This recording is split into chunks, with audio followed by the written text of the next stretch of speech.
Welcome back to another technical deep dive here in the debug zone.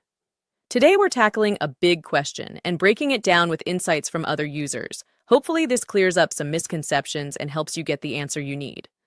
So buckle up, stay a little curious, and let's jump right in.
And that's a wrap.